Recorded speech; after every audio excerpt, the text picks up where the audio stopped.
अस्सलाम वालेकुम रहमतुल्लाहि व बरकातुहू। जैसे कि आप सब जानते हैं कि हम आपके साथ मरियम की स्टोरी शेयर कर रहे हैं और आप 4 पार्ट कंप्लीट हो चुके हैं और आज आपके साथ 5 पार्ट जो मरियम की रियल लाइफ से रिलेट है और मरियम का ये हकीकी सफ़र था और कि स्कूल लाइफ, यूनिवर्सिटी लाइफ सब था। तो मरियम के इस 5 में जो मरियम की लाइफ से रिलेट है तो उसमें यह है कि इश्क़ के मिजाजी से इश्क़ के हकीकी का सफ़र कैसा रहा मरियम का। जैसे कि आप सब जानते हैं कि मरियम की स्कूल लाइफ में इतने सारे बॉयफ्रेंड आए, फिर यूनिवर्सिटी लाइफ में आए, फिर इंस्टाग्राम के थ्रू आए और उसको इश्क़ के मिजाजी का खुदा मिल गया जो एक साहिल नाम का लड़का था। फिर फैज़ान ने उसके साथ बदतमीज़ी की, इतना सब हुआ और उसके साथ इतनी ज़्यादा प्रॉब्लम, दिल का परेशान होना, दिल की हार्ट बीट का तेज़ होना, रात में नींद नहीं आना, बहुत कुछ होता था। और वो इतना रोती थी मरियम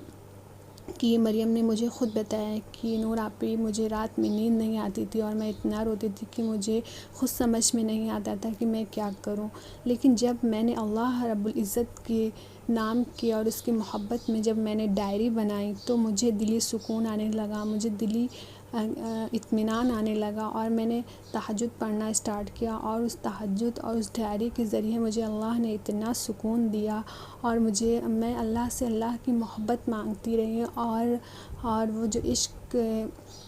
मिजाजी जो मेरा खुदा बन बैठा था, मैं उसकी मोहब्बत से अल्लाह की से दुआ करती थी कि अल्लाह मुझे इसकी मोहब्बत से दूर कर दे और मुझे अपनी मोहब्बत दे दे। तो बस डायरी का हर पेज अल्लाह के नाम होता और अल्लाह सुब्हानहू व तआला अपनी इस बंदी के इश्क़ के शिद्दत से भरे दिल में जो इतनी ज़्यादा उसकी मोहब्बत थी, जो अब अल्लाह के लिए हो गई थी, जो अब तक एक आम से इंसान के लिए तड़प रहा था वो दिल, वो अल्लाह के इश्क़ में तड़पने लगा। और वो जब तक अल्लाह का नाम ना लेती, क्योंकि उसने अपने मिजाजी खुदा को नहीं देखा था और लेकिन उसको सुकून नहीं आया था। लेकिन जब इश्क़ हकीकी में अल्लाह से जब उसको मोहब्बत हुई तो उसको सुकून आना स्टार्ट हो गया और उसने बस यही सोचा कि हम अल्लाह की मोहब्बत में डायरी बना के इतना सुकून मिल रहा है, मुझे उसका नाम लिखने से इतना सुकून मिल रहा है, तो अगर मैं हकीकतन अल्लाह से मुझे इश्क़ हो गया है तो मुझे कितना सुकून में। तो वो उसने अल्लाह से अल्लाह की मोहब्बत मांगना स्टार्ट किया, सिबग़त अल्लाह मांगना स्टार्ट किया, क्योंकि वह एक अल्लाह की नेक बंदी थी, बस भटक गई थी उन रास्तों में और उन रास्तों में भटक गई थी जहाँ पे हर एक आम सी सीधी सादी लड़कियाँ भटक जाती हैं। लेकिन अल्लाह से दुआ करते रहा कि अल्लाह ताला हमें अपने हिफ्ज़ व अमान में रखे और हमें अपनी मोहब्बत का पता दे दे और अपनी मोहब्बत में रहने वाला बना दे इस तरह। क्योंकि मरियम एक आम सी लड़की से ख़ास लड़की का सफ़र बहुत ही स्ट्रगल रहा, उसको शैतान ने इतना परेशान किया कि इतने बुरे ख़यालात आते थे, इतने ज़्यादा बुरे ख़यालात आते थे मरियम को कि जैसे वो मेरे सामने जब बता रही थी तो इतना रो रही थी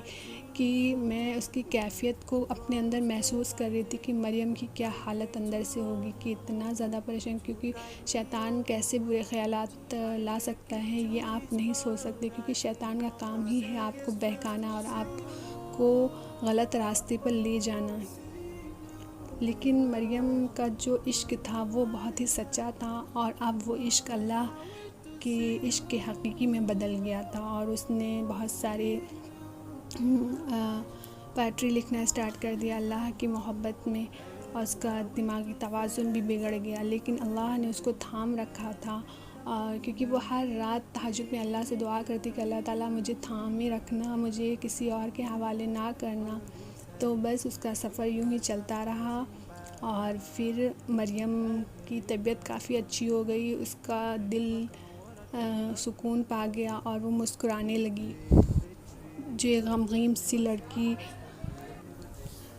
जो अब तक एक गमज़दा लड़की, जो गमगीन दिल से हारी, मोहब्बत से हारी लड़की थी, वो अल्लाह की मोहब्बत में सुकून पाने लगी और उसको अल्लाह की मोहब्बत के अलावा कोई मोहब्बत ही रास नहीं आती और वो अल्लाह से अल्लाह की मोहब्बत मांगती रहती हर दिन और अल्लाह से दुआ करती कि अल्लाह मुझे हर शर से महफूज रखना, जिन और इंसानों की तरफ बढ़ने वाले हर शर से। और वो अल्लाह की तरफ बढ़ती जा रही है और मुझे रोज़ नहीं, लेकिन वो कभी कभी मुझसे बात करती है कि नूर आपी मुझे अब बहुत अच्छा लगता है, मुझे अल्लाह की मोहब्बत में जीना बहुत ही ज़्यादा अच्छा लगने लगा है। और बस ये इश्क़ के हकीकी का सफ़र रहा था मरियम का। तो मैं नेक्स्ट पार्ट जो मरियम का सब्र की कहानी है वो मैं आपको नेक्स्ट वीडियो में इंशाल्लाह ज़रूर बताऊंगी।